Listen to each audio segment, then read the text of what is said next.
예, 정치권 소식 알아보겠습니다. 총선이 한 달도 채 남지 않은 시점, 양당은 공천 작업 마무리 한창입니다. 네, 관련해서 국회 취재기자 연결해 보겠습니다. 이은정 기자, 네, 오늘도 양당 모두 경선 발표 일정이 있다면서요? 네, 그렇습니다. 국민의힘과 더불어민주당 모두 오늘 오후 경선 결과 발표가 예고돼 있습니다. 먼저 국민의힘은 잠시 뒤 10군데 경선 결과가 발표될 예정인데 현역이 포함된 지역이 여럿 있습니다. 경기 하남 갑에 도전하는 친윤 이용 의원과 한동훈 비상대책위원장의 비서실장, 김형동 의원의 경북 안동 예천 경선 결과가 주목됩니다.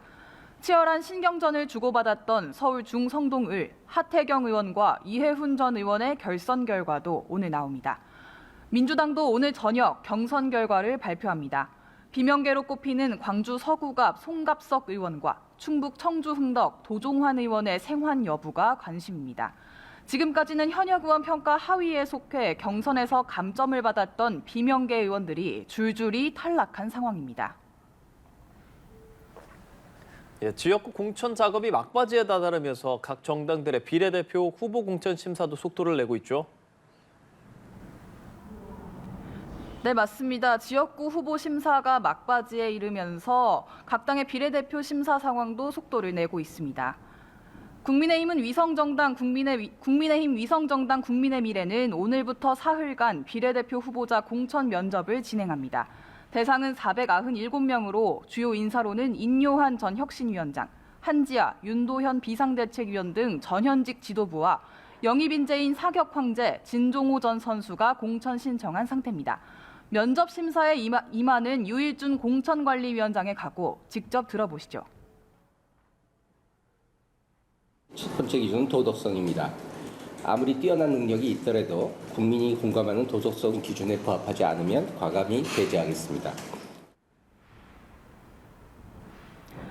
민주당은 범야권 비례 위성정당 더불어민주연합 후보로 추천할 20명의 명단도 공개했습니다.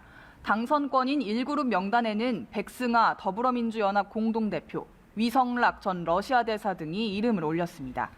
민주당 주도 비례 위성정당에서 시민사회 몫으로 비례 1번으로 추천됐다가 반미단체 활동 전력이 논란이 된 전지혜 금융정의연대 운영위원은 자진 사퇴했습니다. 전날 전 운영위원회 한미연합훈련 반대 활동 이력으로 논란이 일자 이에 부담을 느낀 민주당 지도부는 시민사회 측에 사실상 재추천을 요구한 바 있습니다. 최근 지지율 상승세가 눈에 띄는 조국혁신당 비례대표 후보자 모집에는 101명이 몰렸습니다. 조국혁신당 후보자의 비례대표 순번은 국민참여선거인단의 인터넷 투표로 결정됩니다. 네, 국민의힘과 더불어민주당 양당 대표들의 행보는 어떤 게 있는지 전해주시죠. 네, 양당 모두 본선거 채비를 위해 속도를 내고 있습니다. 국민의힘은 험지인 수도권에 공을 들이고 있고 내홍 상황을 수습해야 하는 민주당은 선거대책위원회로 전환했습니다. 한동훈 비상대책위원장은 현역 의원이 단 한 명도 없는 영등포구와 양천구를 찾아 험지 공략에 나섰습니다. 영등포역 옥상에서 철도 지하화 공약 실천을 다시 한번 강조할 예정입니다. 이와 함께 국민의힘은 한 위원장이 원톱으로 총괄 선대위원장을 맡고 윤재욱 원내대표를 비롯한 안철수 의원, 나경원 원희룡 전 의원이 공동 선대위원장을 담당하기로 했습니다.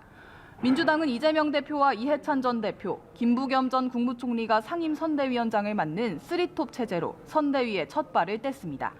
공천 파동 국면을 넘어서기 위한 통합을 강조하면서 동시에 정권 심판론을 띄우며 유권자에 호소했는데 이재명 대표 발언 직접 들어보시겠습니다. 이번 선거는 국민의힘과 민주당의 대결이 아닙니다. 국민과 국민의힘의 대결입니다. 민주당은 공동선대위원장과 각종 위원장을 합치면 20명에 이르는 매머드급의 대규모 캠프로 구성, 일찌감치 본선거 준비에 돌입한다는 계획입니다. 지금까지 국회에서 전해드렸습니다.